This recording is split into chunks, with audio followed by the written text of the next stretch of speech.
Hey, everybody. My name is Brian. I am an artist with Salt Tree Art. This is a nonprofit that is based in Sunnyside, Queens, with a mission of creating rich community spaces that unite arts and ecology in unexpected, educational, and inspiring ways. Now we are live, which means anything can happen. That's exactly what I think is happening right now. Anything. I'm hearing a little bit of feedback. So I'm going to see if I can't try to fix that really quick.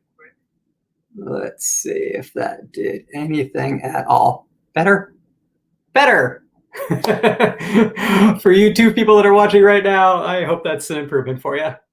So once again, in case you missed it, my name is Brian. I am an artist, an environmental artist with Salt Tree Art, and I'm really excited to be here today to talk to you guys about crankies. We're also going to talk a little bit about environmental art. We are going to watch a cranky show together. And most excitingly, we're going to build a cranky together. So I'm excited. I hope you're excited.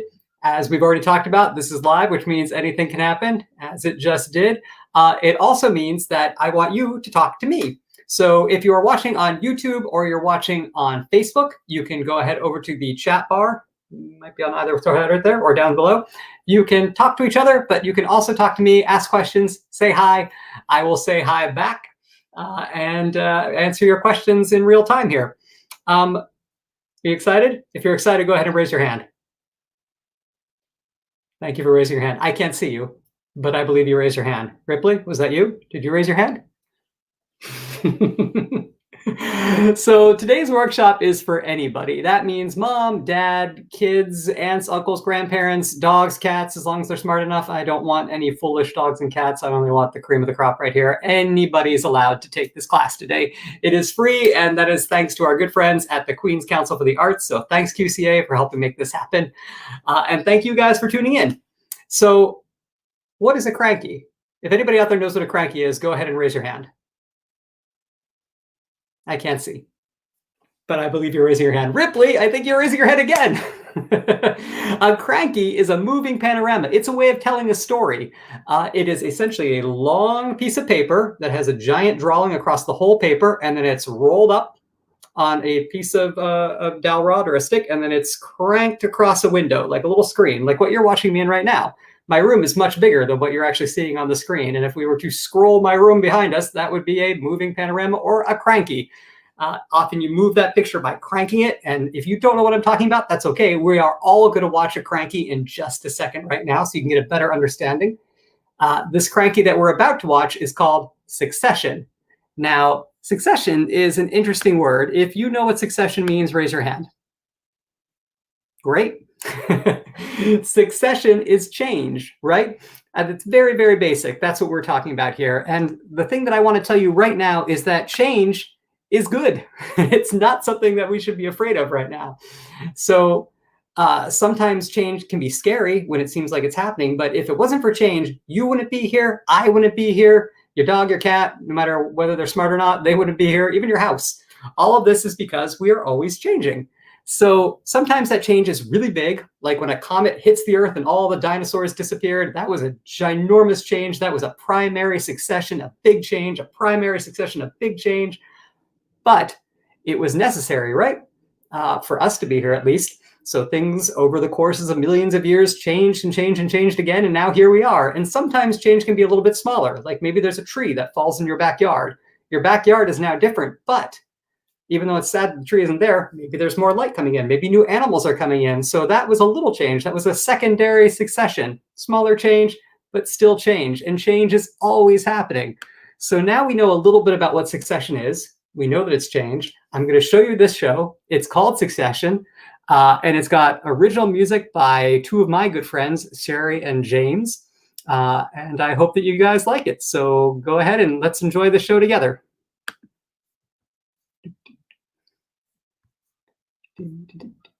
Here comes the cranky.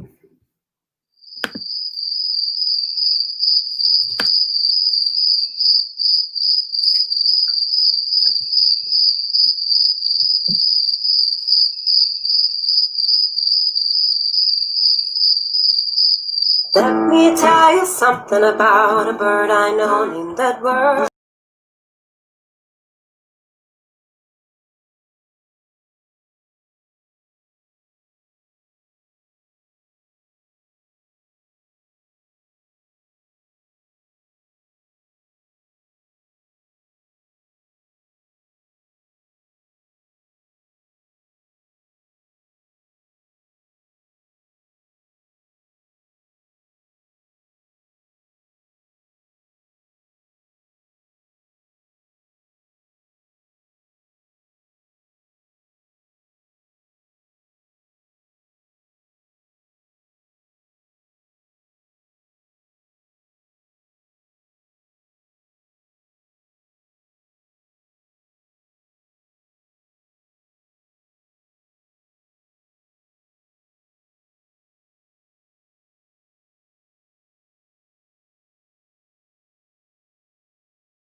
Boom! Hi, everyone.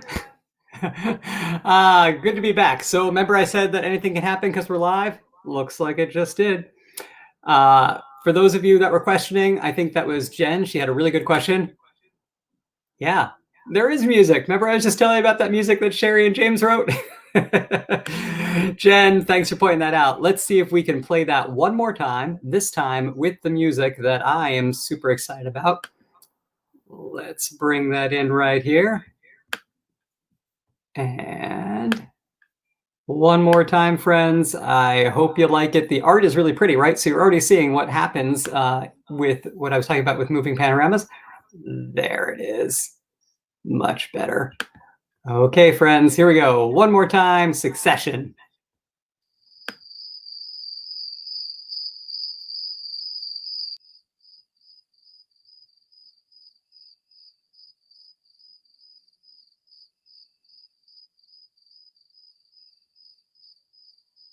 Let me tell you something about a bird I know named Edward. Wasn't it Sarah?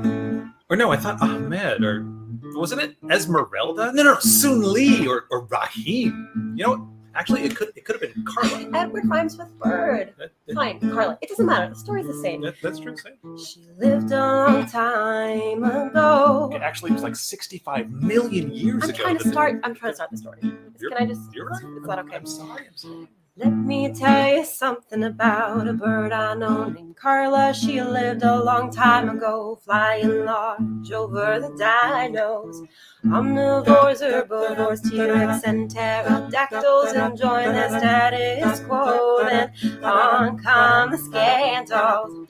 One day they're munching away. Oh me, oh my, it's a bird, it's a plane. It's that asteroid in the sky. The world turned upside down.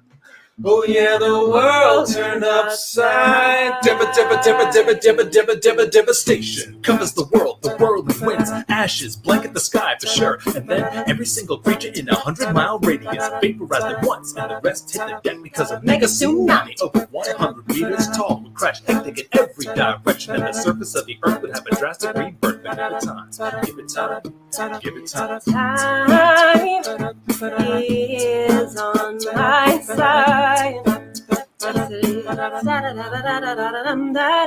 Flora and fauna reduced to but a fraction, but you try to wipe them out and they just come back again. And you can block out the sun and burn the land, but it only takes a seed in the sand to make a plant, because little things can do big things and changes the world beneath your wings. You know, an asteroid just 6 miles wide is what led to nearly everything on planet Earth just dead. What?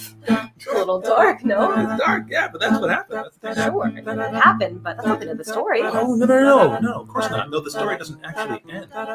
This story will end, though, right? Like, I have dinner plans, so. Well, gosh, if you got dinner plans, you better get back to it, huh? Wasn't it? Was Carla! Carla didn't know what the life she loved, the life she knew. Now barren in lifeless, what the hell was she going to do? Through the dust and smoke, the outlook was bleak. But aren't you through adapting with praise be? Searching for food, searching for meaning, the days go by until Carla spots, oh, a cute little seedling. Oh, what is this? Could this be? Rock turns into soil, the soil not ready for a pioneer species. Carla watches as the years fly by. Simple like me gets complex, dropping seeds like we do mics, till the world's a beautiful mess. Tweet, her heart learned a lesson from her babies to their babies about primary succession, yeah. Hey, did you know they originally called World War I the Great War? Because they didn't know then that there would be another one. James, is this relevant?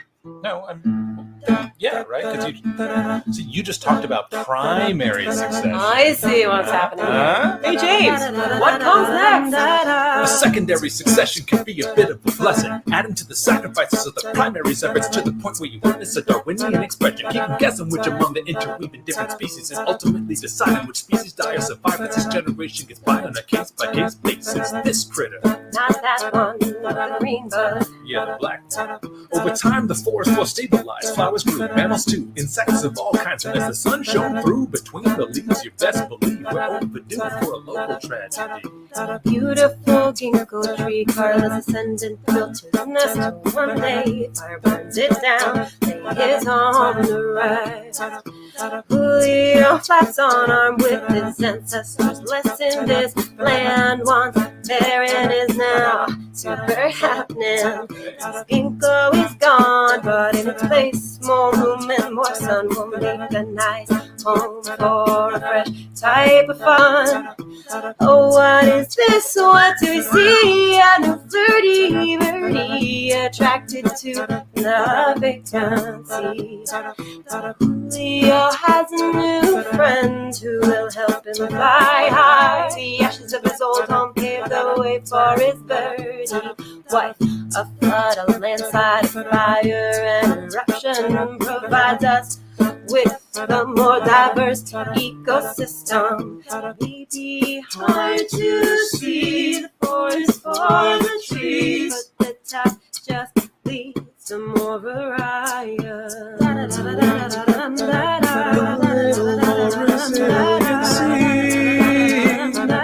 A colorful community.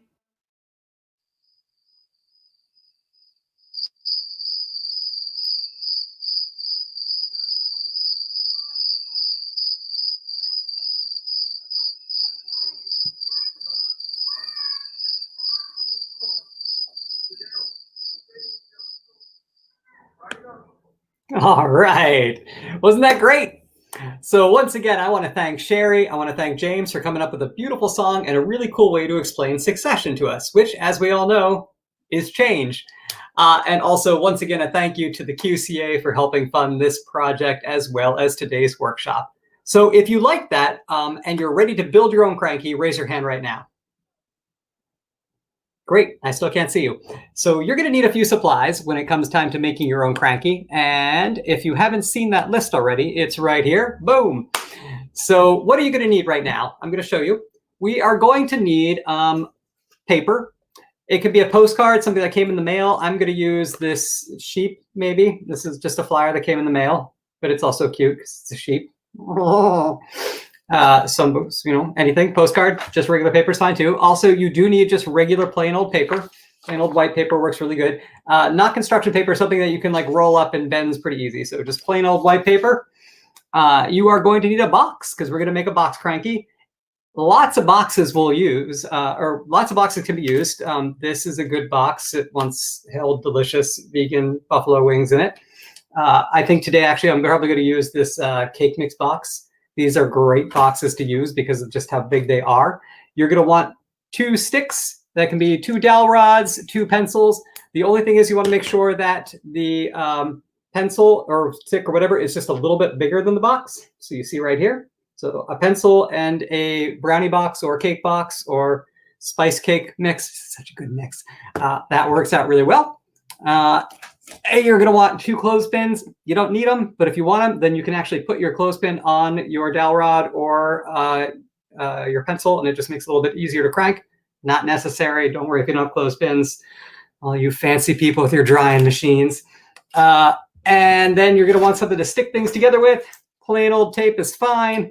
I've also got some fancy big old tape because I'm a fancy big old guy here. Something to cut things with.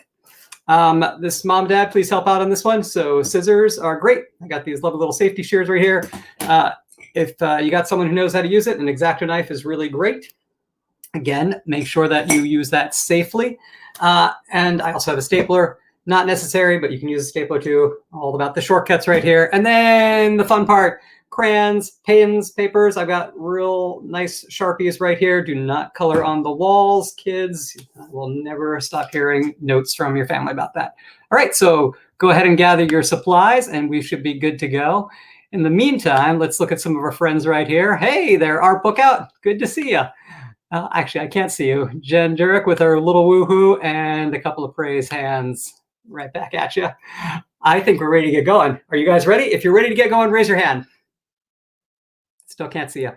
Okay, so here's what we're going to do. We are going to begin by talking about, we're going to begin by making our simple cranky. Now, we're actually going to make 2 crankies today. One is going to take us like 10 seconds to make, and one's going to be that big box cranky that I promised. So go ahead and get your piece of paper. It can be plain paper. It can be a postcard. It can be whatever you want.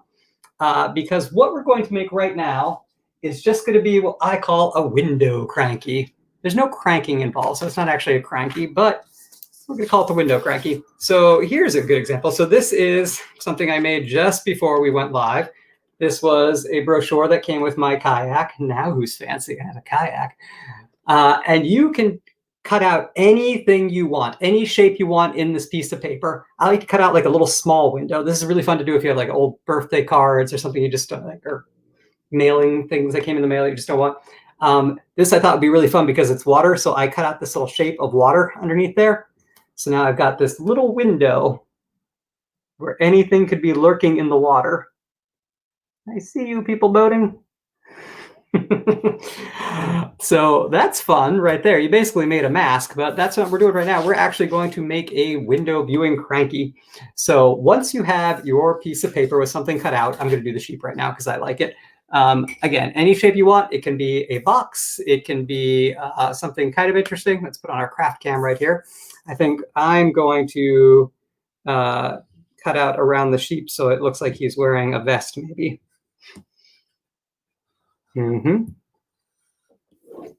So again, you can use scissors if you don't want to use this X-Acto knife because sometimes these can be scary for folks. But really, any shape will work. So go ahead and cut out a window in your postcard or box or flyer or mailer or whatever you've got right there. You got a very dull X-Acto knife here because I did not want to risk cutting myself for real. All right. There's our little sheep right now. So now our sheep can wear whatever he wants. So like, for those looking on the craft cam, like, isn't that fancy? But what makes this fun is that you can scroll an image through it. So now you're going to take a piece of paper that's a little bit bigger than the window. So here's a strip of paper that's just kind of perfect because it fits right behind that. Here's a piece of paper that's just a little bit bigger than our sheep. Fits right behind him there. And you can draw whatever you want here. This is where it gets really goofy and really fun. If you don't know what I'm talking about yet, like look on the craft cam, you'll see right here, like I drew some fish. So our kayakers are looking at fish. And as I push my paper along, there's a turtle. There's some kind of messy treasure chest. There's a fish wearing some beautiful jewels, and maybe that fish will even swim up there. Oh, it's so fun, right? You can tell your own story. We've seen so many screens in our day. I know it's ironic to be giving this class on a screen, but how nice is it to like be able to show a little movie using actual paper? So you can see what I'm doing right here. I'm going to draw my first vest on my sheep right here. That's a really good one, right? A little ugly sweater vest style. All right, and then I'm going to move my sheep over and give him a different vest. This one I'm going to put pumpkins on it.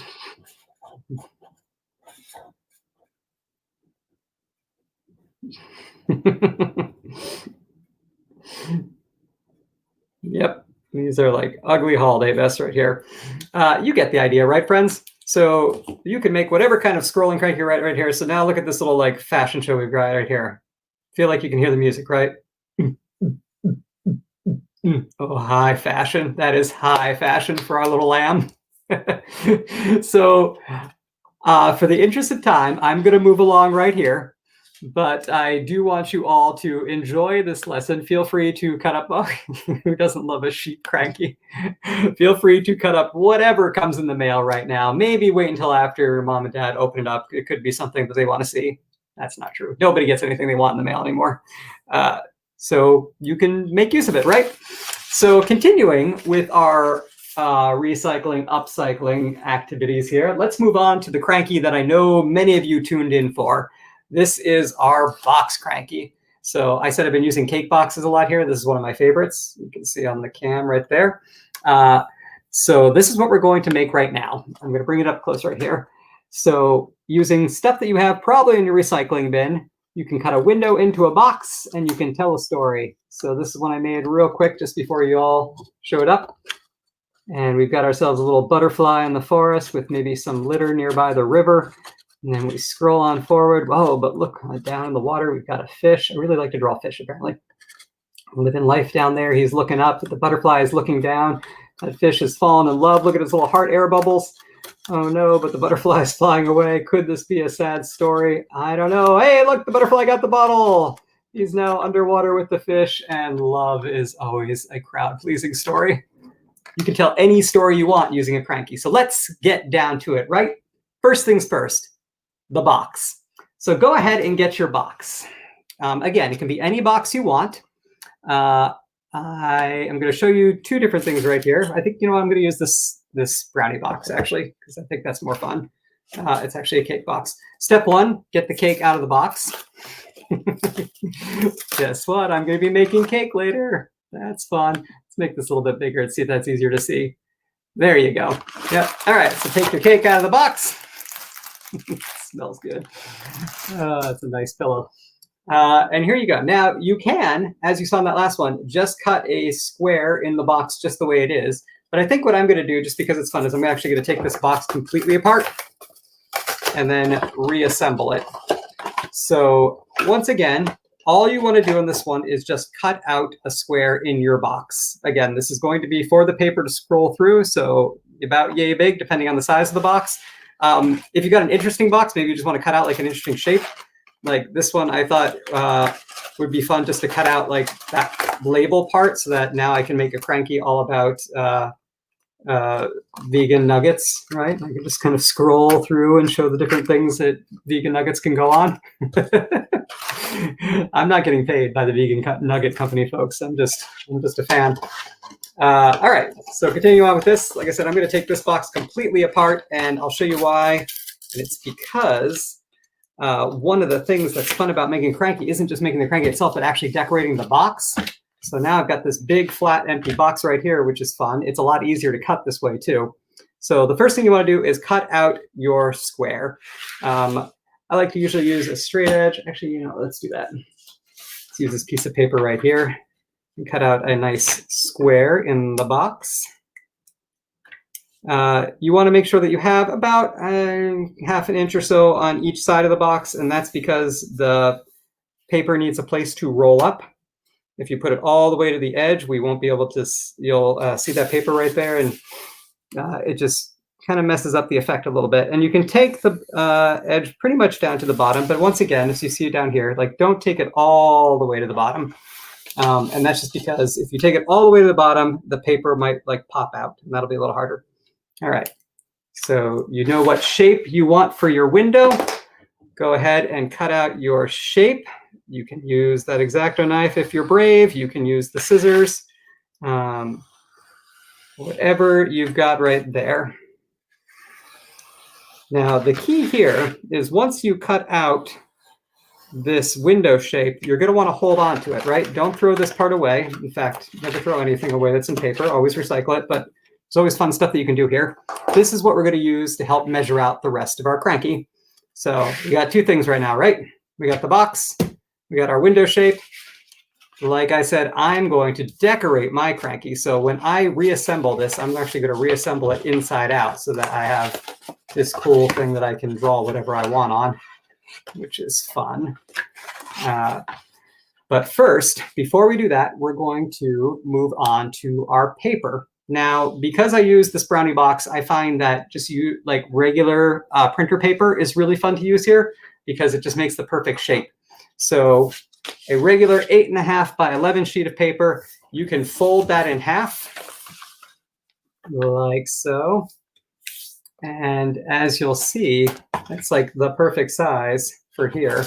Oh, maybe I can even do it this way. This brownie box is a slightly different size, so maybe it'll work better.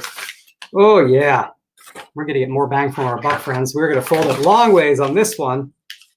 Spice cake mix, shorter boxes, more flavor, more punch. All right, so fold your paper in half, and the reason we're doing this is because we want a nice long strip of paper. We want to really be able to tell a big story here, which in the case of a cake box or brownie box, I would say would be no more than 4 pieces of long strips taped together. But for the sake of today's, we're just going to do 2. If you have wrapping paper, I saw somebody was asking about that, but you know, you could do anything. Really, and oh, look at this. Hey, man. Yeah, and all ages are welcome to do this. So there you go, parents. And now kids, you know what happens when you go to bed. Your parents are up all night making crankies with their old cake boxes. It's pretty fun. I gained a lot of brownie points one time when I did an entire cranky that was all about Frozen. Makes me a fun uncle right there. All right, so now you got a nice long strip of paper, right? Woo! This is our panorama right here. So where is that piece that I told us not to lose? There it is. All right, so let's go back and take our window because this is what the amount of space that we have to see. So we're going to start at the very beginning right here. We're going to lay that down on top. And what I like to do just to help me out is I like to measure out how big each one of my window frames is going to be. So you can crank the whole time and never stop cranking, and that's kind of like a music video, and that's very pretty, but maybe you just want to stop on each different part of your story. I think that's a little bit easier. So I like to give myself a little bit of an edge here, just so I have some paper that can curl up, and then I'm just going to put little marks right where each one of my frames begins. So it looks like I'm going to get about 3.5 frames out of this one. Almost 4. Yep, that's pretty good right there. All right, so that means I have this many frames to tell my story. 1, 2, 3, 4. And you can tell any story you want right now. So let's see, this one is about cake. Let's tell a story about cake, right? Now, the very first thing that I like to think about is what's going to happen in between each one of these frames. These are the transitions, and it's I think it's what makes, like, separates the amateur crankers from the ones that really know what they're doing. In this one you saw here, we looked at some pretty cool transitions. So like every time we went deeper in the water, like these are the underwater reeds that got us in deeper. So the transition from this frame to this frame was also underwater reeds, but also like a really cool one that I like to do is like maybe this tree. So that was a cool space right there. We had the above ground to underground, and that tree got us there. So that's what I like to think about first. What are all my transitions going to be? So maybe my transition from here to here is, let's see, we're talking about cake. Let's go with birthday candles on this one, right? So I'm going to draw me a big old birthday candle.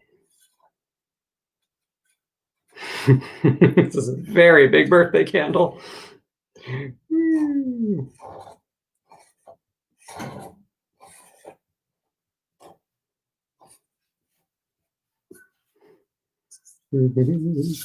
All right, so now I know that we've got a nice little transition of the candle between here and here. So perhaps in this first frame, let's do, okay, I know what we're gonna do. We're gonna do,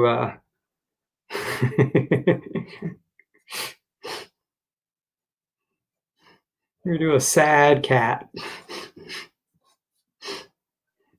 You know why this cat is sad? Because it's his birthday. And sometimes people forget your birthday, and maybe it makes you feel sad. Who would do that? Who would ever forget your birthday? Yep. All right. There's our sad cat sitting at a table. There's nothing at the table. Fun little party hat, though. All right. We've got our candle right here. Brings us into our next frame. Let's go ahead and continue this right here. So we're going to continue our table. But on the table, we're going to draw, in this case, I'm going to draw me a pedestal with a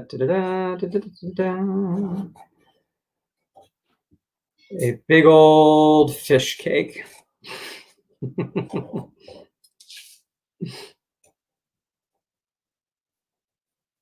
Now that looks delicious if you're a cat, right? That's a fun one right there. And because we're now talking about a birthday party, I'm going to go ahead and draw some balloons as my next transition right here.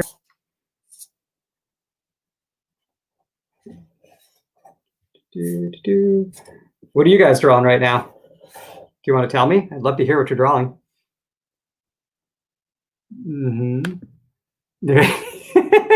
I'm glad you like, Ripley. What are you drawing right now? I knew you were watching too. That's why I said something earlier. Yeah. If you guys are drawing something funny, raise your hand.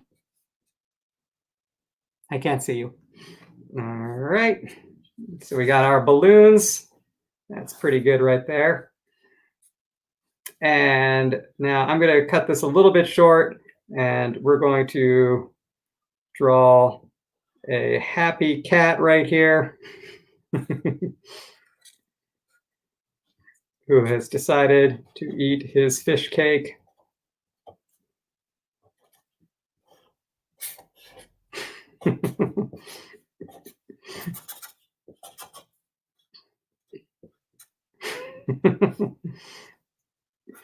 There it is. Yep. That cat is just thrilled. He's holding up a big old slice of cake right there. Maybe you got the cake down here in the foreground. It's clearly missing a piece.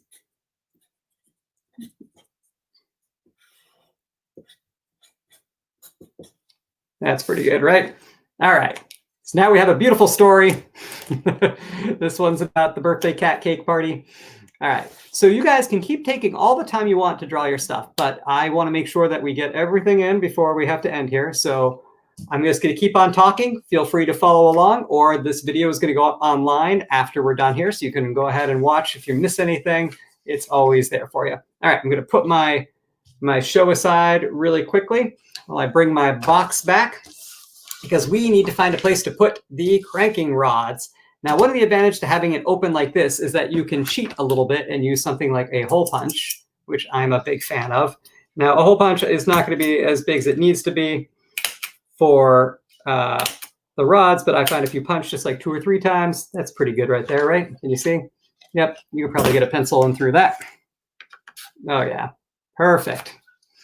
So you are going to want 4 holes. So you're going to want the holes to line up in this negative space right here. So the pencils are going to go just past the window. So you got your window right here, pencils go here.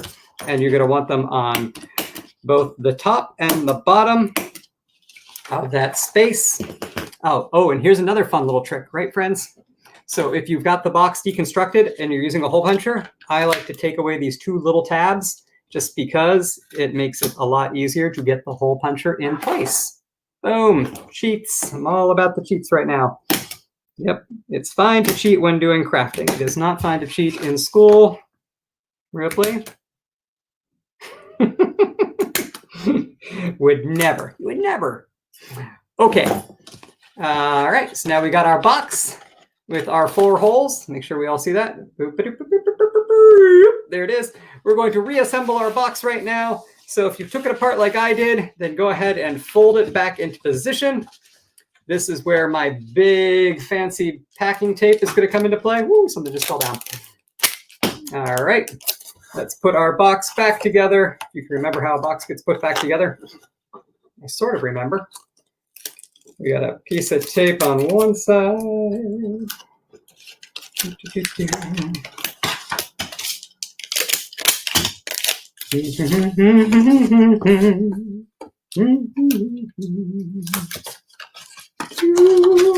Now, if you did not take your box apart and you just cut it exactly the way it was, that is fine. That's totally what I've done with the other ones. It is a very acceptable way to play. One that I have done many times myself.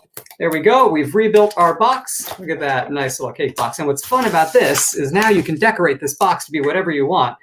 I don't have much time, so I'm just going to put a couple of stars on it to match my shirt. And I'm going to write cat party at the top, because who doesn't want to go to a cat party? A dog. No, a dog probably wants to go. A fish? Yeah, fish doesn't want to go to a cat party. Okay, now time to take our 2 pencils. These are what we're going to use to roll up our cranky. So I like to do it before I put it in the box. So let's go ahead and flip our story over. We're going to take 1 pencil right here and just roll it up. This is just so it gets that nice curled space right there. Patience is a virtue. Make this a nice thing. It'll be a lot easier in the end, but if you're in a hurry like I am, it might be a little messy. It's cool. There we go. Ooh, who would ever forget a birthday, right? No one I know. All right. Whoa, there we go. All right, so now we've got our nice little roll of paper. Boom. All right, so now it's curled up. It's good to go like that. Here's the fun part and a little bit of the tricky part. You're going to take 1 pencil, put it through the top, so it goes all the way through the bottom, like so. You're going to take your other pencil, put it through the top, so it goes all the way through the bottom, like yay. So there it is. So this is a cranky without a story. Let's go ahead and add our story. We're going to do it with our pieces of tape. Take a little bit of tape. Boom. And take your story. You don't have to be pretty here, folks. We're going to make it pretty in a second. Take 1 end of your piece of paper. Put that piece of tape right there, as so. And then you're going to tape it to your pencil inside the box. Now, some of you might be thinking there's a shortcut to this. Like, why don't you just put it on before you put the box on or fold it up? It doesn't work. I'm here to tell you right now, it doesn't work. Every time I've done it, I just end up having to do more and more work in the end. So this is a little awkward. It's the right thing. Okay, roll up 1 side. Bum, ba-dum, bum. Woo. Take another piece of tape. And the exact same thing on the other side. Put the tape on the paper first. I find that works best. Oh, pencil's getting away from me. There we go. Drag it on over and stick it to the pencil. Ooh. And I think we're good to go. We got a cat birthday party cranky story. Do you guys have crankies? If you do, I'd love to see what you've made so far. So this one, we've got a really cool and cute little cranky right now, right? Let's go ahead and show our cranky to our friends up here, if you've been watching. This is called Cat Party. and it's sung to the tune of Happy Birthday, and it's a little bit sad. Happy birthday. Happy birthday to you. Happy birthday to you. Happy birthday, fish-eating cat. Happy birthday to you. Birthday party! There it is, guys. You just made your very own little box cranky, and you did it with stuff that was going to go into the recycling, and I always say it's way more fun to make art than it is to throw things away. So absolutely use what you have, because that is the good basis of all environmental art. Does anybody have any questions before we go? If so, you can put them into the comments section right now. I'm going to answer as many as I can. You have exactly 10 seconds to do it. Looks like we've got one from Jen Durek. Yep, we got another one right here from Amelia. In fact, it is. Thanks for watching. I think that might be it. So, Amelia, thank you for watching. Ripley, thank you for watching. Jen, Mike, and all of my other friends right now, I hope you had a lot of fun. I've got a special treat because you stuck around for the whole thing. I'm going to show you one more cranky before, well, maybe I'll show it just as we leave today, right? Oh, hey, look, this is actually A. King McCarty. It's so exciting that you just messaged, because this final cranky that I'm going to show you as we leave is one that was based on a song that A. King McCarty wrote. So this is Ashley. She wrote a song. It's definitely a wintertime song, but I absolutely love it, and I think you will too. And it fits very nicely with our theme of environmental art, because I think that when we use art to talk about environmental problems, we all listen just a little bit closer. All right, guys, thank you all so much. I hope you had fun. Keep making those crankies. Go ahead and go to sultry.art if you can, because I would love to see some of those things. So you can email me there at brian@sultry.art. You can also go to sultry.art to find out all the other programs that we have. We got really good stuff up there. You can follow us on social media. Go ahead and tag Sultry Art so that I can see your stuff. And without further ado, let's check out Ashley's cranky called 5 Minutes to Midnight. Thanks, everyone.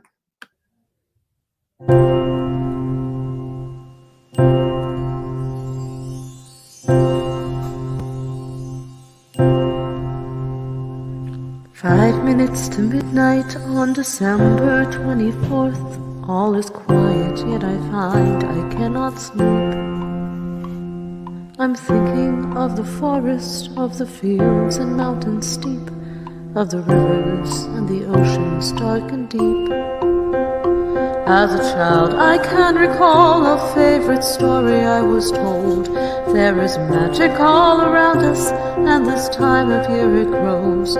You can talk of babes and candles and a sprightly jolly gnome, but my favorite story told at twilight was the animals can talk at midnight.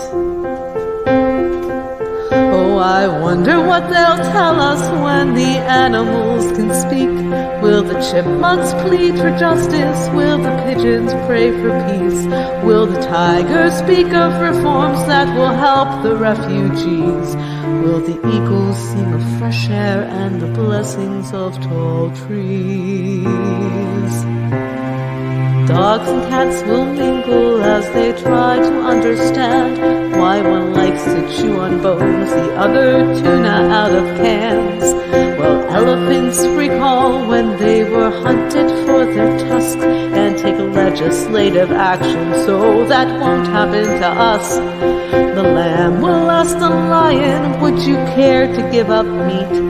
And the penguins search for guidance as their world melts at their feet.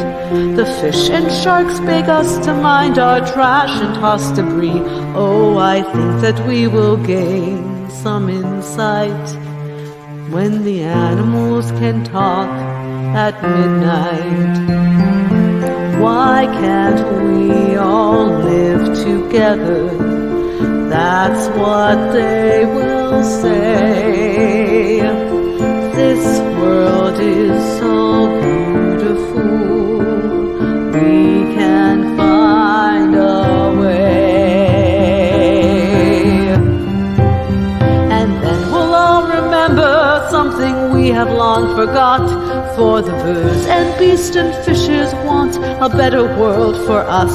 So I hope that you'll be listening when the animals discuss, beneath the peaceful glow of starlight, what we can do to make the world right.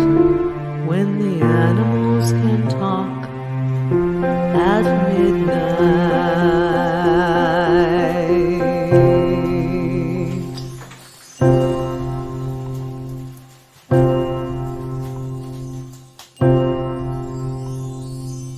1 minute to midnight on December 24th, all is quiet.